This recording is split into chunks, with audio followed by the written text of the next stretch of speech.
नमस्कार, मैं हूं अंकुर और आप देख रहे हैं सत्यहिंदी.com। सत्य हिंदी का एंड्रॉइड ऐप डाउनलोड करने के लिए डिस्क्रिप्शन में जाइए, वहां पे एक लिंक दिया गया है, वहां से आप डाउनलोड कर सकते हैं। अब एक नजर डाल लेते हैं अब तक की खबरों पर। ब्रिटेन से शुरू हुआ कोरोना वायरस का नया स्ट्रेन अब भारत में फैलता जा रहा है। देश में अब तक 20 से अधिक मामले सामने आ चुके हैं, जिनमें कोरोना के नए स्ट्रेन के लक्षण हैं। उत्तर प्रदेश में अब तक ऐसे 10 मामले सामने आ चुके हैं, जिसके बाद प्रशासन अलर्ट पर है। जिन 10 लोगों में कोरोना के नए स्ट्रेन के लक्षण मिले हैं, उनमें मेरठ में 1, नोएडा में 3, गाजियाबाद में 2 और बरेली का 1 व्यक्ति है। 2 लोग ऐसे हैं जो यूपी में आए हैं, हालांकि रहने वाले दिल्ली के हैं। नए किस्म के कोरोना से उत्तर प्रदेश में खलबली मच गई है। यूके से जितने लोग यूपी में वापस आए हैं, उनमें से करीब 565 लोगों के मोबाइल बंद हैं और उनका पता लगाने का काम किया जा रहा है।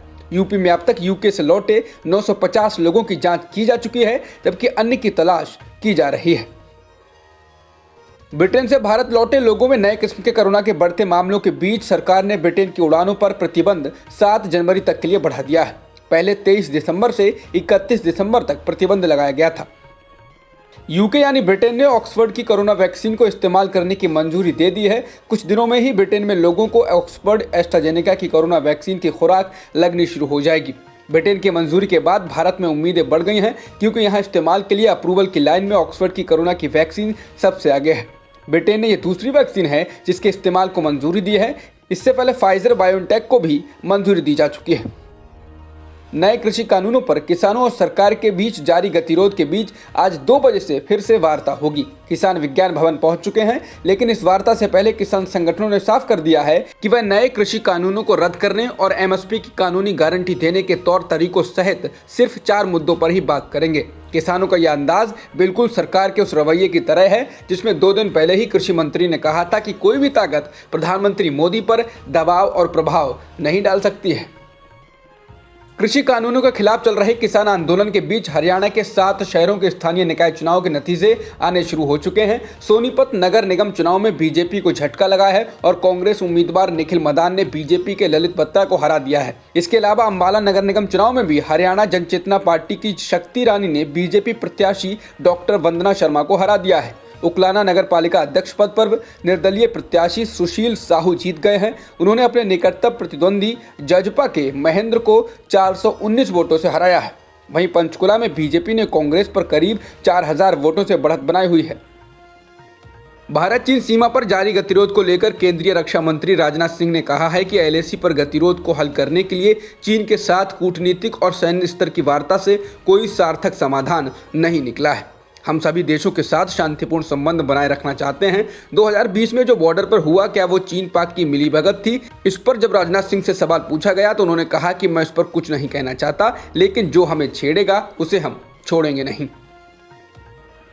रक्षा मंत्री राजनाथ सिंह ने कहा है कि वह शादी के लिए धर्मांतरण के पक्षधर नहीं हैं और सामूहिक धर्मांतरण को रोका जाना चाहिए। रक्षा मंत्री का यह बयान तब आया है जब उत्तर प्रदेश में योगी सरकार के गैर कानूनी धर्मांतरण के तहत की गई कार्रवाइयों पर सवाल उठ रहे हैं।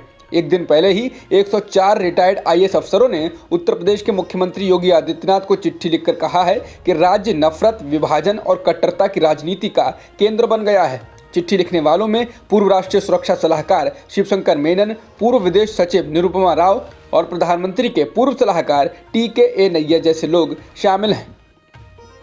भारतीय वायुसेना प्रमुख आरकेएस भदौरिया ने कहा है कि भविष्य की चुनौतियों से निपटने के लिए भारत को समूची सैन्य ताकत को मजबूत करने की जरूरत है। एक ऑनलाइन सेमिनार के दौरान उन्होंने कहा कि भारत के साथ कोई भी बड़ा संघर्ष चीन की आकांक्षाओं और योजनाओं के लिए ठीक नहीं होगा।